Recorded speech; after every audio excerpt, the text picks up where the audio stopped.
오늘 전할 말씀의 제목은 그리스도 보혈에 정결케 하는 능력입니다.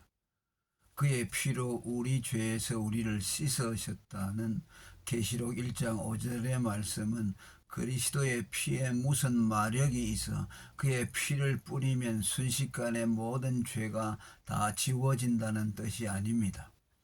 그리스도가 우리 대신 죄값을 지불해 주심으로 하나님의 용서를 받는다는 뜻입니다.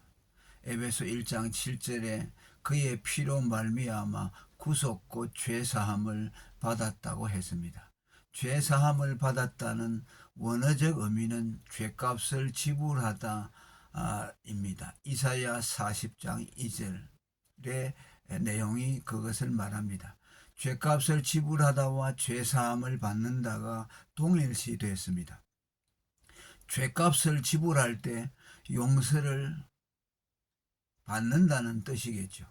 하나님이 우리를 용서하시는 배경에는 그의 대속, 곧 죄값을 대신 지불하는 것이 자리합니다. 여기에 대한 완벽한 예시 구절이 율법을 쫓아 그의 모든 물건이 피로서 정결케 되나니 피 흘림이 없은즉 사함이 없다는 히브리서 9장 22절의 말씀입니다. 이 한 구절 안에 피 흘림, 정결함, 죄사함이 함께 매치되어 있습니다. 피의 대속으로 죄가 정결케 되어 용서를 받는다는 뜻입니다. 예수님이 침상에 누인 중풍병자에게, 간음 중 붙잡힌 여인에게 죄사함을 선언해 주신 것은 장차 자신이 그들을 대신하여 십자가에서 치룰 대속에 근거한 것이었습니다. 아무리 전능하신 하나님의 아들이라도 아들의 직분만으로 누구를 용서할 수는 없었습니다. 죄의 대속 없이는 단 한 사람도 용서할 수가 없습니다. 대속 없이는 용서도 없다는 것이 하나님의 공의적 사랑의 속성입니다. 여기서 인간의 죄를 처리하는 방식이 왜 꼭 용서해야 하는가라는 의문이 제기될 수도 있는데, 이는 죄를 완전히는 피할 수 없는 인간의 죄의 경향성과 속성 때문입니다. 예수님이 제자들에게 70번씩 7번씩 끝없이 용서하라고 하신 것은 제자들에게 하신 말씀 이전에 우리에 대한 그의 용서를 말한 것입니다. 또 혹자는 완벽한 씻음의 이미지에 반복성을 함의한 용서를 대비시키는데 어려움을 겪습니다만, 용서는 완전한 죄의 처리 방식입니다. 동과 서의 거리가 끝간데 없듯이 용서는 사람의 죄과를 그에게서 그렇게 영원히 옮긴다는 뜻입니다. 심지어 하나님도 기억해내지 못할 만큼 완벽하게 그 죄를 처리합니다. 용서는 죄를 지고 다시는 돌아올 수 없는 광야로 보내진 아사셀 염소에 비견됩니다. 두 번째로 그리스도의 피로 죄를 씻었다는 말은 그의 피로 죽은 자를 살려낼 만큼 정결케 됐다는 뜻입니다. 언뜻 보면 살려냄과 정결케 함이 무슨 관계가 있겠느냐는 생각을 할지 모르나, 죽음은 부정하고 삶은 거룩하다는 성경적 전제에 따른 것입니다.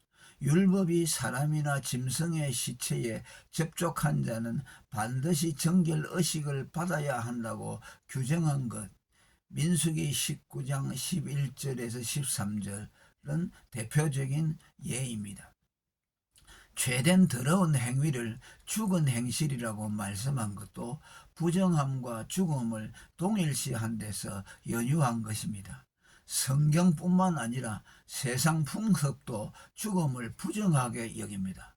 흔히 가장 심한 악취를 시체 썩는 냄새로 표현하는 것도 그 한 예입니다.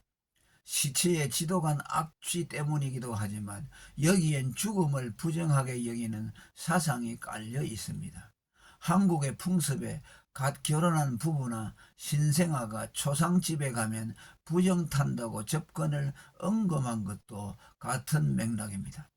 반대로 성경은 살아있음을 거룩하다고 말합니다. 너희 몸을 하나님이 기뻐하시는 거룩한 산 제사로 드리라. 로마서 12장 1절. 거룩과 살아있음을 연결지었습니다. 성경은 죽은 데서 살리는 구원과 정결함도 동일시했습니다. 내가 그들을 그 범죄한 모든 처소에서 구원하여 정결케 한즉 그들은 내 백성이 되고 나는 그들의 하나님이 되리라. 에스겔 37장 23절. 죽은 영혼을 살리는 중생을 정결케 하는 씻음으로 표현한 것 역시 살리는 구원을 거룩으로 본 때문입니다. 우리를 구원하시되 우리의 행한 바 의로운 행위로 말미암지 않고 오직 그의 궁휼하심을 쫓아 중생의 씻음과 성령의 새롭게 하심으로 하셨나니. 디도서 3장 5절. 하나님을 거룩하시다고 하는 것은 그분에게는 죽음이 없고 영원히 살아 계시기 때문입니다. 오직 그에게만 죽지 아니함이 있고 가까이 가지 못할 빛에 거하시고. 디모서전서 6장 16절. 이 점에서 오늘 그리스도의 피로 중생의 씻음을 입은 자만큼 깨끗한 자는 없습니다. 유대인들이 율법적 행위로 그들을 꾸미는 것에 대해 그 안에는 죽은 사람이 뼈와 모든 더러운 것이 가득한 회칠한 무덤, 마태복음 23장 27절이라고 예수님이 독설하신 것은 중생 없는 인간의 종교 수양이 인간을 깨끗하게 할 수 없다는 것을 말한 것입니다. 마지막으로 우리가 그리스도의 피로 씻음을 받으면 그와 연합될 만큼 거룩하게 됩니다.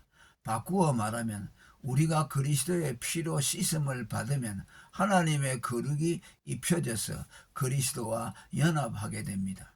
내 살을 먹고 내 피를 마시는 자는 내 안에 거하고 나도 그 안에 거하나니. 요한복음 6장 56절. 그리스도의 피로 정결케 된 자 안에 그리스도가 거하신다는 뜻입니다. 그리스도의 피를 임마누엘의 피라 함은 그리스도의 피로 우리를 거룩하게 하여 그가 우리와 함께 하시기 때문입니다.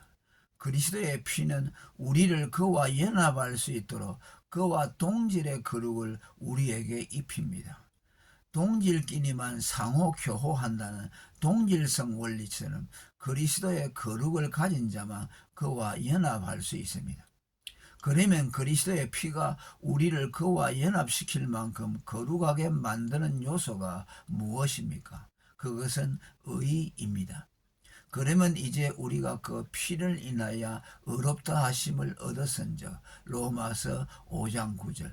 그리스도의 피로 말미암은 하나님의 의의 거룩이 우리를 그리스도와 연합시킵니다. 이 의는 다시는 정죄가 없게 하는 완전한 의입니다. 그의 피로 우리 죄에서 우리를 해방하셨다. 계시록 1장 5절의 말씀은 그리스도의 피가 우리를 의롭게 하여 다시는 정죄받지 않도록 했다는 뜻입니다. 흔히 생각하듯 죄에서의 해방은 다시는 죄를 짓지 않게 됐다는 뜻이 아니라 하나님의 의를 입음으로 다시는 율법으로 죄인이라는 정죄를 받지 않게 됐다는 뜻입니다. 이 완전한 의로 말미암은 거룩이 그리스도와의 연합을 가능케 합니다.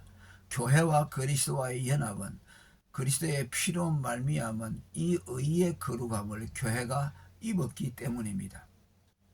창기와 같이 더러운 죄인을 그리스도의 피로 거룩케 하여 그의 몸된 신부로 삼으셨습니다.